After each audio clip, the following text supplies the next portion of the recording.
no se acuerdan, porque ya probaron, va atrás de Di Fiore. Y se van a dar cuenta, va a ser más fácil para ustedes acordarse de la lámina de patología. Cuando vean esta lámina, van a ver tiroides. Vale, en el atlas de Di Fiore. Miren ustedes. ¿Es así la tiroides normal? No, no es cierto. No es. Veamos, ¿qué cosa hay acá? Estas celulitas chiquitas. Polimorfonucleares, inflamación. Acá hay una mezcla de polimorfonucleares como mononucleares.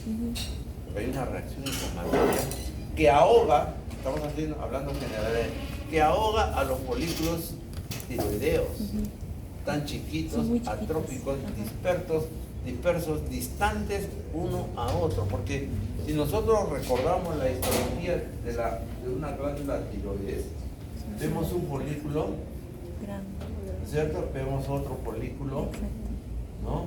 Por acá vemos otro folículo, ¿no? Y así. Lo vemos así. Cada folículo tiene un revestimiento epitelial, ¿no es cierto?, en su pared, ¿no es cierto? Y el intersticio que queda entre folículo y folículo de tejido es mínimo.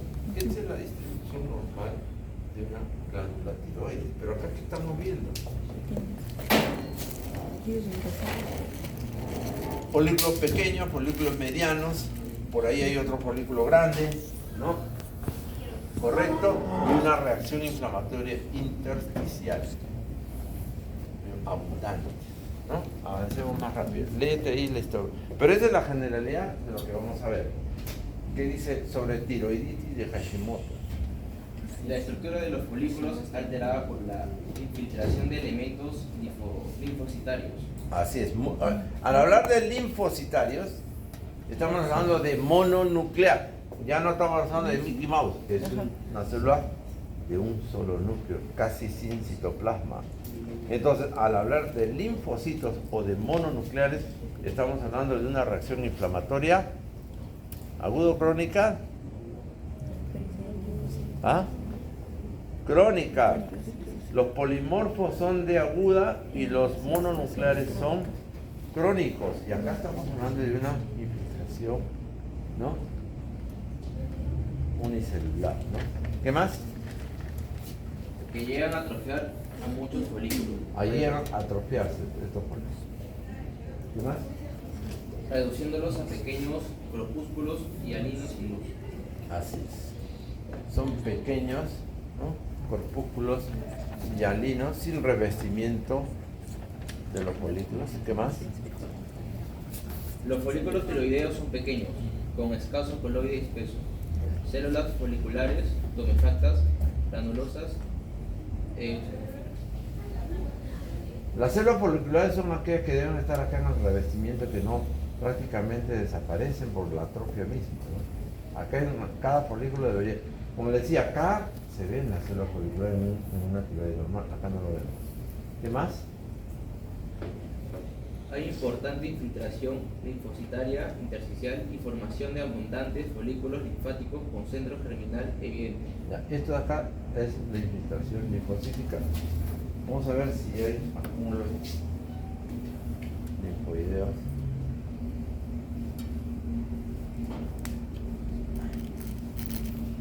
Son los nódulos, ¿no? Son nódulos linfoideos.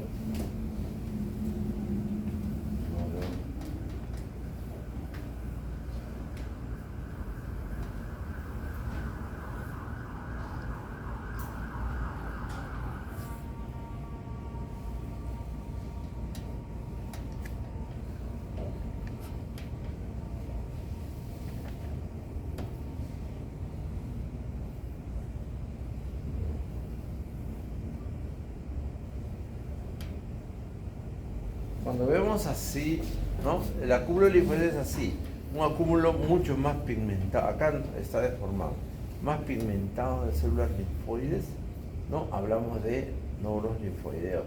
Diferente la pigmentación del infiltrado propiamente dicho, sino lo vemos casi un morado intenso, como si fuese una calcificación. Así vemos un folículo linfoideo, como estábamos viendo las placas de Peyer en apéndice, ¿no? Algo algo como este, ¿no? Todo esto. ¿Qué más? Fibrosis de folículos tiroideos. Ya, eso ya estamos hablando. ¿Nada más? Nada más. Un patrón vascular también, congestivo. ¿Correcto? Es hacia la periferia este puede ser, ¿no? Neuronicoideo.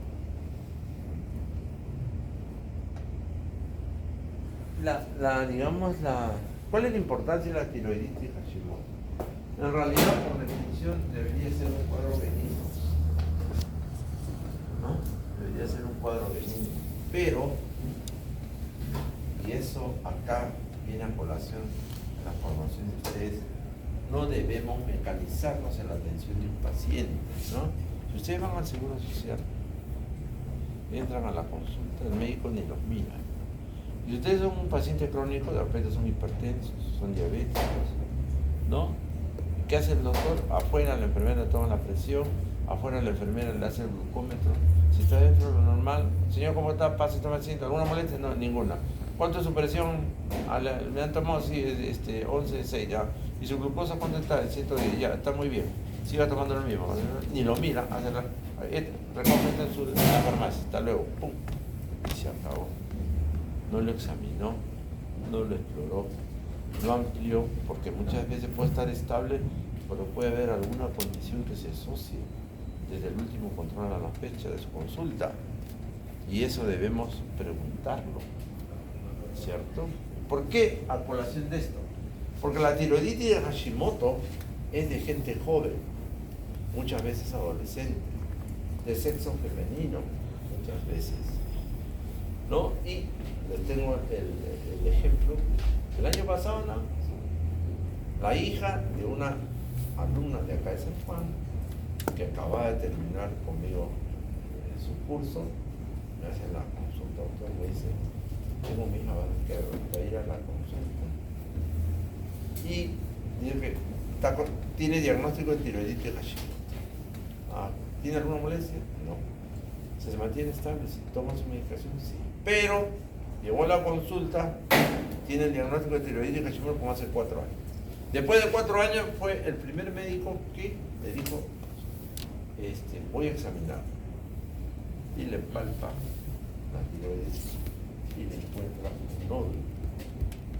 Y le dice a su mamá, señora, hay un nódulo. En los exámenes de él, no, hace años que no le examina, siempre le han dado su medicina. ¿Tiene? Sí, tiene un nódulo. Vamos a hacer una biopsia. Le hacen la biopsia. Cáncer folicular, cáncer papilar. ¿Por qué? ¿Desde cuándo lo tendría? Porque nadie le examinó. Estas tiroiditis de Hashimoto tienen una alta posibilidad de convertirse en un cáncer papilar de tiroides en las pacientes mujeres, sobre todo, y en gente joven. Siempre que escuchen ustedes una tiroiditis de Hashimoto, consulten desde cuándo no se hace un examen, desde cuándo no se hace una mamografía, ¿no? Y ustedes mismos tienen que examinar. Y si no saben examinar y no son especialistas, lo derivan. Señor, lo voy a derivar al endocrinólogo, ¿ya? Que le examine bien la tiroides porque tiene tiroiditis Hashimoto. Y la tiroiditis Hashimoto, cada 6 meses, cada año, hay que explorar bien el examen para ver que no haya ningún nódulo. Con un diagnóstico temprano, la cosa mejor, ¿no? Entonces, eso es importante, ¿no? La tiroiditis. Pero vean ustedes, desaparición de los folículos, atrofia de los folículos, reacción inflamatoria crónica, ¿no es cierto? Es la característica de la tiroiditis de Hashimoto.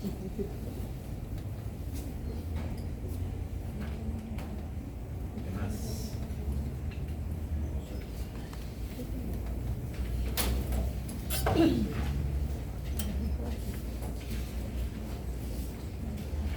¿Qué órgano es?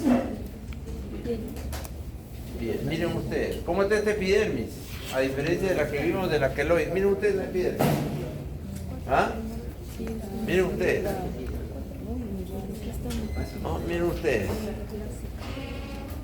Miren ustedes. Miren ustedes esto de acá.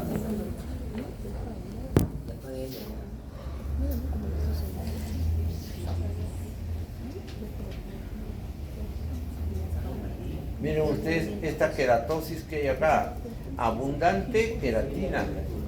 Miren el diámetro, la extensión de la epidermis. Miren esta presencia de estas estructuras dentro de la superficie, ¿no? Como un acúmulo inflamatorio. Vean ustedes la gran cantidad de componente vascular que hay, ¿no? Vean ustedes el gran componente vascular que ven. Estos pequeños capilares, miren, abundantes, chiquititos, de todo tamaño, que están casi por debajo del epidermis. Con eso les estoy dando la característica importante en el diagnóstico de esta enfermedad que es psoriasis. No lo van a escuchar porque yo les voy a decir, no está escrito en la guía por si acaso. Lee lo que dice la guía. En la biopsia de la piel proveniente de una placa se observa acantosis, elongación de las crestas interpapilares. Acantosis, ¿no es cierto? ¿No? Sí. ¿Sí? ¿Es acantosis? Sí. Ya. La acantosis es el aumento del tamaño. ¿Qué más? Prolongación de las papilas dérmicas. Las papilas no son estas, ¿ah? Esta es la parte del epidermis. Las papilas son el tejido de la dermis que se mete hacia el epidermis. Estas son las papilas, ¿no? ¿Qué más? Paraqueratosis y agranulosis. Paraqueratosis, esta de acá, ¿no es cierto? Y agranulosis, que no hay celularidad en el epidermis. ¿Qué más? Numerosas mitosis en la capa basal. En esta capa basal, que es el límite entre la dermis y el epidermis, vamos a ver. Es un poco difícil hablar de mitosis. Debería verse acá, ¿no es cierto? Miren, esta cadena de acá, cuando hablamos de mitosis hay una mayor pigmentación de los núcleos de revestimiento de la capa basal. ¿Qué más?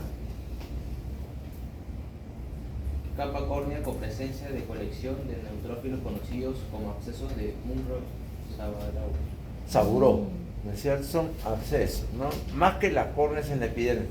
Estos acúmulos de acá son los abscesos de Munro-Saburó. Estos son los abscesos de Munro-Saburó. ¿Qué más? En la dermis se observa infiltrado inflamatorio linfocitario, CD3, perivascular e hipervascularización. Reacción inflamatoria, miren ustedes, abundante, de compromiso. Estos son pequeños capilares, abundantes, pericapilar, ¿no es cierto? Y una reacción hacia la dermis superficial. Reacción inflamatoria y numerosos vasos sanguíneos que tienen una expresión clínica importante. Esto explica uno de los signos más importantes en el diagnóstico de psoriasis. ¿Qué más? Agrandamiento de las papilas con algunos agregados neutrófilos. Esto de acá, ¿no? Esto de acá es la papila. ¿No? Algunos casos más que otros. ¿No? Acá, por ejemplo, esta se mete hasta acá. ¿Qué más? Y nada más. Ya. Entonces, esto es psoriasis. Vamos a ver. Esto de acá. Miren ustedes la capa córnea, sino que acá está desprendida. Toda esta, de aquí a acá es la capa córnea, sino que acá está separada por el corte. Todo esto está cornificado, ¿no? Acantosis, hiperkeratosis, ¿no? Abscesos de Saburó-Munro, infiltrado inflamatorio de dermis superficial, ¿no es cierto? Congestión vascular y el infiltrado perivascular. Por todo lado hay pequeños capilares, que no es normal ver en una dermis superficial. ¿Por qué? Porque la psoriasis es una enfermedad prácticamente autoinmune de etiología desconocida. Guarda relación, hay un grupo de enfermedades que tienen que ver estrechamente relacionadas a la parte del estrés de la persona, ¿no? Las personas que son muy susceptibles, muy lábiles a los problemas, a las angustias, a las preocupaciones, desarrollan psoriasis, desarrollan pértigo, desarrollan vitíligo, que son enfermedades que guardan mucha relación con el estado emocional, ¿no?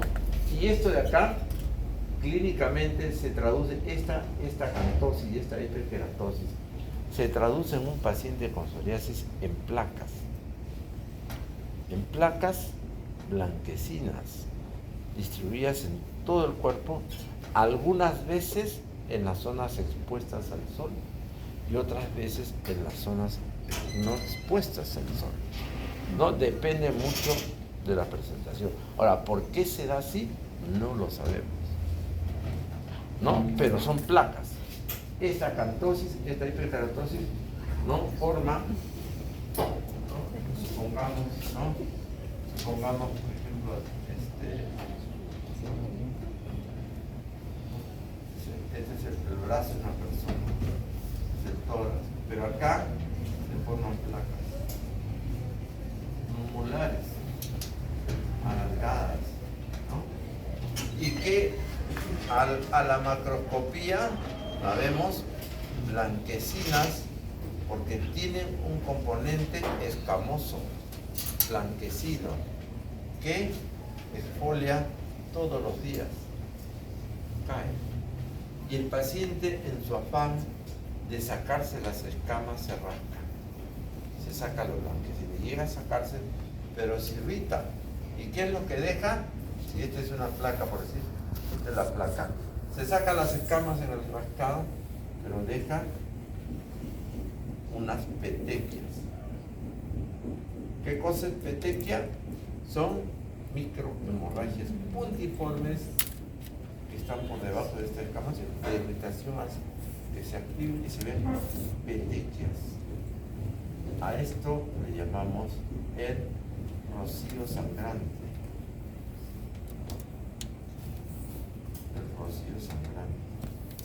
Esto es un término macroscópico, no esto no. La gran cantidad de petequias en medio de una placa, ¿no? El paciente no se rasca porque le pica. El paciente se rasca porque quiere sacarse las escamas. No, yo tenía un paciente que era profesor universitario, pero ingeniero en minas. Trabajaba en la Universidad de Huacho y acudió y me dijo: doctor, ya me hice un diagnóstico, pero quiero que me ayude, porque yo me pongo mi saco, porque en pleno verano se ponía saco para que los alumnos no vean mis lesiones. Pero ¿qué pasaba? Durante todo el día que estaba con el saco, iba descamando por sí solo, ¿no? Entonces, si estaba sentado y se paraba y caminaba hacia la pizarra, bajaba los brazos y por debajo del brazo caía iba botando su montón de escamas blanquecinas, como una caspa en los brazos, ¿no? ¿Qué hago? Entonces, él se dio cuenta que, por ejemplo, cuando estaba sin manga en su casa, en el sol, ahí en Huacho, no descamaba y la lesión no se hacía tan blanquecina, tomaba un color medio rosado. Es decir, ante la exposición solar disminuía macroscópicamente el aspecto de la lesión. Y como estaba en Huacho, se iba a una playa desolada a las 8 de la mañana y en la orilla no había nadie. Calato se echaba 2 horas para arriba, 2 horas para abajo y se limpiaba totalmente, ¿no? Porque el sol era. En cambio, hay otros pacientes que a la inversa, ¿no? Están en una zona no expuesta. Entonces, eso es muy variable. En algunos aumenta con el sol y en otros aumenta sin el sol, ¿no? ¿En qué caso se presenta? No se puede saber. Pero como les digo, es una enfermedad típica de relación al estrés emocional. En ese sentido, es difícil, pero es bueno mentalizarse, ¿no? Aunque aquí he visto, todavía no veo, pero en otros ciclos sí he visto, hay muchos alumnos que siguen esa filosofía china, ¿no? Es decir, si voy a aprobar o si no voy a aprobar, no voy a aprobar. ¿Qué voy a hacer? ¿Para qué me preocupo? Que me jalen, ¿no? Es decir, Si un problema tiene solución, ¿para qué te preocupas? Y si no tiene solución también, ¿para qué te preocupas? Si no tiene solución, ¿qué hace con preocupar?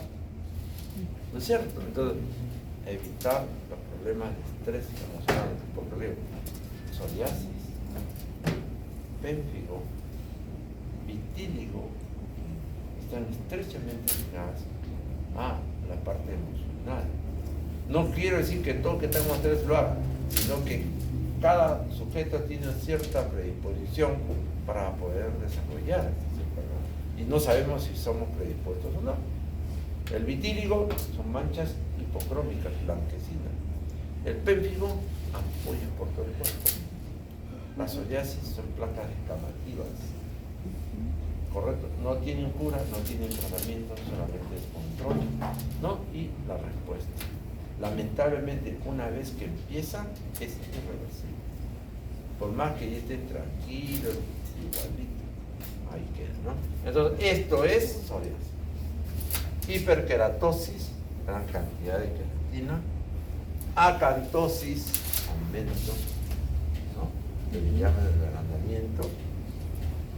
Abscesos de un rosaburón, crecimiento de las papilas dérmicas, reacción inflamatoria perivascular, que son los vasitos que después van a sangrar a formar las micropetequias propias del rocío sangrante. Rocío sangrante no es un término histológico. Si alguien me pone rocío sangrante en el examen de la fase 1, no me sirve para nada. Ese es un signo clínico, no como patológico. Bien, entonces ese es psoriasis. Después viene el dolor.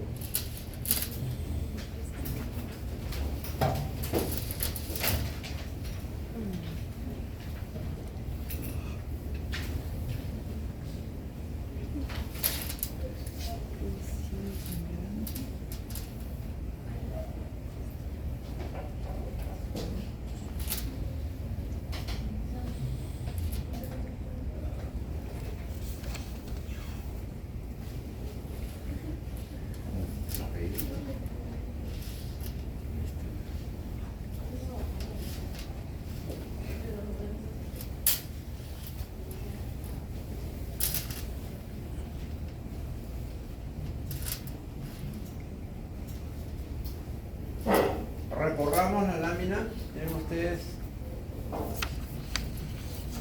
este es un aro, un anillo, entonces vamos a recorrer, no vean por el color, siguen por el color, vamos a seguir cómo da la vuelta, como si fuese un anillo, ¿estamos de acuerdo? ¿No? Da la vuelta, ahí, esta es capa muscular, lo que está en medio, sigan la capa muscular,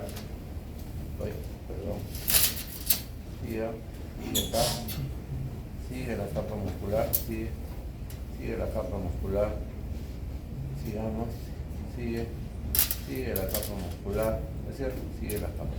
¿De acuerdo? Esto es una arteria, esto es un vaso sanguíneo. Pero en la luz del vaso sanguíneo hay un material amorfo, este de acá. Miren ustedes, este de acá, ¿no? Este material tapa y ocluye la arteria, miren ustedes. La ocluye y deja un borde de acá y deja un pedacito como para que pase la sangre, ¿no? Con un pedazo. Y acá se vuelve a unir y ya después acá lo tapa todo, ¿no? Todo. A esto le llamamos el trombo en organización. ¿No? El trombo en organización es la formación de una estructura, ¿no? Fibrino, hemática, ¿no? Plaquetaria, que se va formando en la luz de un vaso sanguíneo. Este cambio de coloración de acá en la pared muscular de esta arteria es una calcificación. Cuando la arteria se compromete por una capa de arteriosclerosis, esta arteriosclerosis no solamente compromete la luz del vaso, sino también su pared muscular. Y cuando esta pared se calcifica, entonces estamos hablando muchas veces de una calcificación de Monkenberg, que se da en las grandes arterias, ¿no? Por eso es media violácea. Lo violáceo significa calcificación. Entonces, en el trombo, como estamos viendo ahí, No sé, no estamos viendo en el trombo.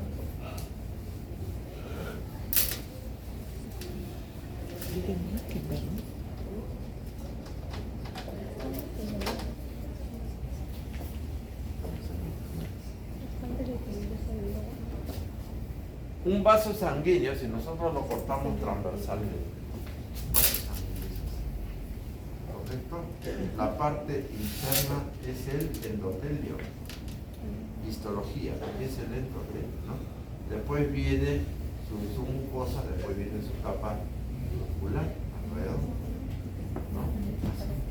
Pero esto de acá, la capa interna con su endotelio. ¿Correcto? Entonces, para entender los síntomas, ¿qué síntomas nos puede dar esto? Un trombo que ocluye un vaso sanguíneo. ¿Qué síntomas nos puede dar? Dolor local. Dolor local. ¿Dolor dónde? ¿Cómo dolor local? A ver. En el trayecto de la arteria, ¿no? Dolor. ¿Qué puede darnos cuando no llega sangre? Si esto es una arteria en la coronaria, ¿qué síntomas nos da? Infarto. Dolor de pecho. No puede dar un dolor de pecho con una angina, ¿no? Porque acá no hay luz. Si estuviera totalmente tapado, es un infarto. Si está parcialmente y es coronaria, puede ser una angina. Y la angina es un dolor coronario que se da en la actividad física. El paciente que tiene parcialmente cerradas sus coronarias, cuando sube escalera, el dolor precordial tiene que parar, ¿no? Para descansar y que, ¿no? El músculo se oxigene, ¿no? ¿Qué más? Esta oclusión, si lo tenemos, la arteria ocluida en las extremidades inferiores, ¿qué síntoma nos va a dar? Varices. Cianosis. Síntoma. ¿Qué síntoma va a tener el paciente? Dolor. A eso le llamamos en las extremidades inferiores la claudicación intermitente. ¿Por qué? Porque el paciente camina y nuestros músculos de la pierna necesitan sangre. Pero como no llega sangre, el músculo duele. El paciente tiene que parar, descansar un rato y volver a caminar, ¿no? Para que oxigene los músculos. A eso le llamamos claudicación intermitente, ¿no? Porque hay una oclusión de la luz. Entonces, cuando el endotelio está sano, es de niños o es de joven, aunque usted ya no está joven porque veo muchos que están en sobrepeso. Al estar en sobrepeso, esta arteria ya no está normal. El sobrepeso indica que aquí hay un depósito de ¿qué? De aterosclerosis. El sobrepeso habla que tenemos más grasa. Y al haber grasa, esta grasa está circulando por la sangre. Y al circular por la sangre se va pegando en el endotelio. ¿No? Se va pegando en el endotelio.